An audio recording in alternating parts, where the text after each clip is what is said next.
Hello students. तो कल हमने तुलनात्मक राजनीति के उपागम के अंतर्गत उसके जो दो भागों में उसने उपागम को बांटे हैं। पहला है परंपरागत उपागम और दूसरा है आपका आधुनिक उपागम।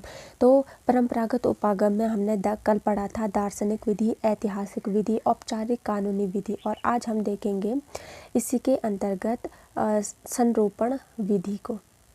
इस विधि का प्रयोग करने वाले जो विद्वान हैं उनमें न्यूमैन, कार्टर, हर्ज और रोशर इत्यादि क्या हैं, प्रमुख हैं।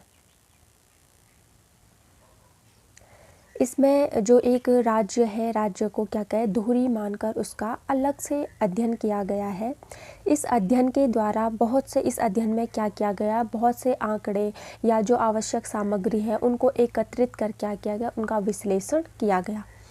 समस्यागत विधि, इस विधि के द्वारा समस्यागत क्षेत्रों का अध्ययन किया गया और अनेक जो विद्वान हैं इसमें इस उपागम के द्वारा शासन प्रणालियों की प्रचलित जो समस्याएं हैं, जैसे लोकतंत्र तथा आर्थिक नियोजन में संबंध, द्विसदनात्मक व्यवस्था का ह्रास, प्रदत्त व्यवस्थापन आदि का अध्ययन प्रस्तुत किया।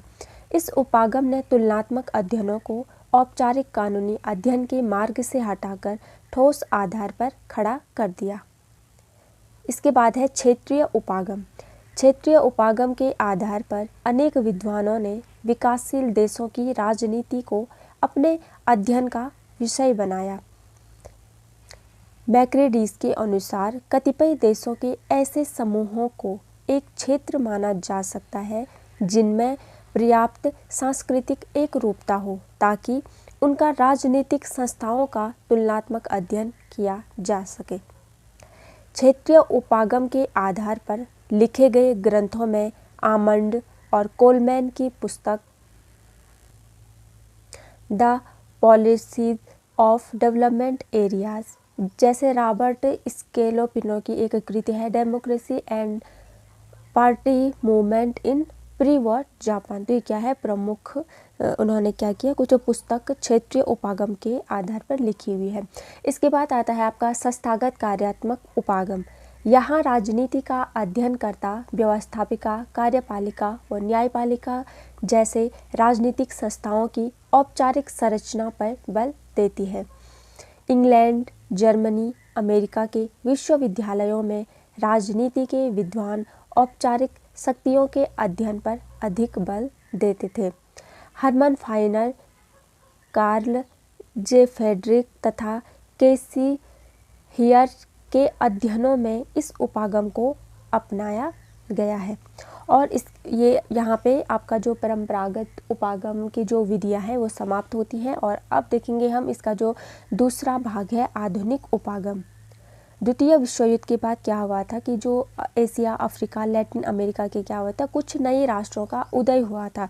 इन जो नए राष्ट्र हैं, इन देशों की एक विशेषता यह रही है कि वो क्या है, सामाजिक, आर्थिक और राजनीतिक और सांस्कृतिक परिस्थितियों में जो पश्चिमी जो समाज है उससे अलग थे।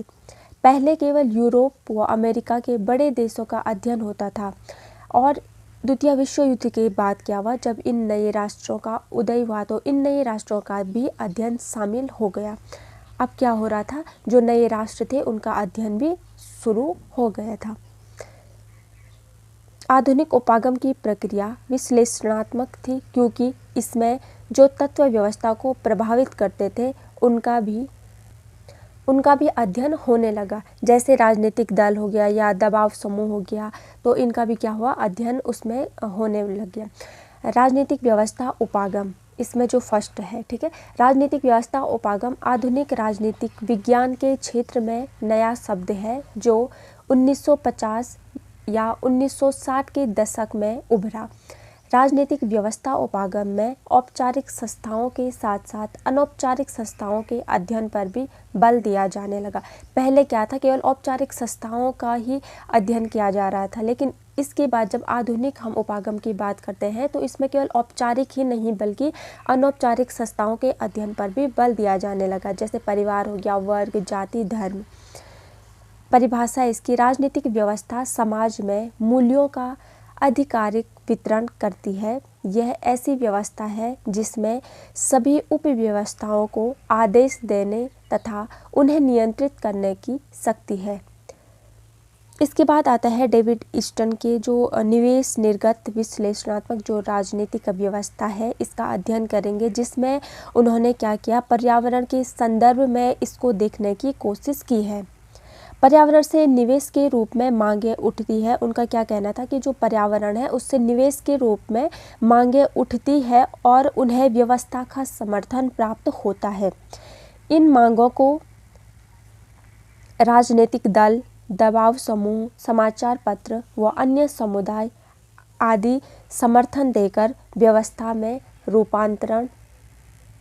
रूपांतरण के लिए प्रस्तुत करते हैं। इन मांगों के परिणाम स्वरूप कुछ निर्णय लिए जाते हैं। इस प्रकार निर्णयों को लिया जाना और नीतियां निर्धारित करना क्या है, निर्गत करना होता है। डेविड ईस्टन ने क्या कहा है, उनके जो सिद्धांत है उसमें उन्होंने कहा है कि उन्होंने सबसे पहले इसको पर्यावरण के संदर्भ में समझने की कोशिश किया और कहा है कि पर्यावरण से जो निवेश के रूप में जो मांगे उठती है और उन्हें क्या होता है, जो व्यवस्था है उसका समर्थन प्राप्त होता है।